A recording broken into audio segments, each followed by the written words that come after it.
ఎంతగానో కష్టపడి ప్రజల కోసమే ఉండి పదవి కోసం కాకుండా పనిచేసినటువంటి నేను ఏమనాలా అని చెప్పేసి అడుగుతా ఉన్నా.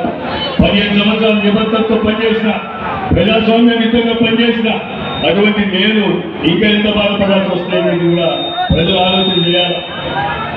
నారాయణ రెడ్డి గారు మిమ్మల్ని సూటిగా ఒకటే మాట్లాడుతా ఉన్నా. గత ఒకసారి ఎమ్మెల్యే చేసినారు, ఒక 5 సంవత్సరాలు ఇన్ఛార్జిగా కార్యక్రమం నిర్వహించినారు.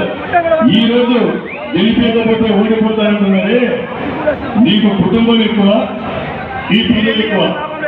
కుటుంబం ఎక్కువ, పదవి ఎక్కువ. నీ ప్రాణం ఎక్కువ, పదవి ఎక్కువ. నీ ప్రాణం కన్నా నీ కుటుంబం కన్నా పదవి గొప్పది కాదు. పదవి తీసుకొని నువ్వేం చేయాలని నీ వ్యక్తిగత స్వార్థం తప్ప ప్రజల కోసం నేను పని చేస్తానని చెప్పేసి చెప్పలేకపోతున్నావు కదా, చెప్పలేకపోతున్నారు కదా. నీకు ఏదైనా ఉంటే నీ పదవి దేనికోసం?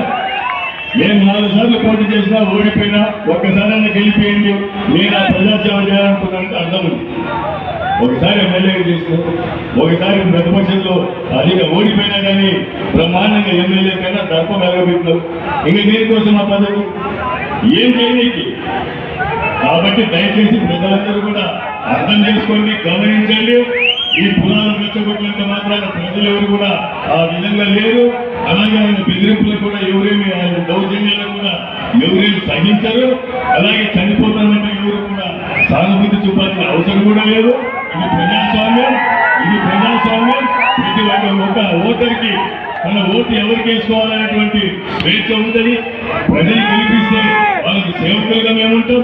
ప్రజలు పక్కన పెడితే ప్రతిపక్షంలో కూడా మేము పనిచేసేటువంటి అవకాశం ఉంటుంది అని చెప్పేసి కూడా నేను భావిస్తూ మీ అందరికీ ఒకటే విజ్ఞప్తి చేస్తా ఉన్నాం. మార్కాపురం యొక్క ప్రజలైనా, పెద్దలైనా, సోదరులైనా, సోదరులు, మీరు మంచి చెడు ఆలోచన చేయండి, మంచి చెడు ఆలోచన చేయండి అన్నా.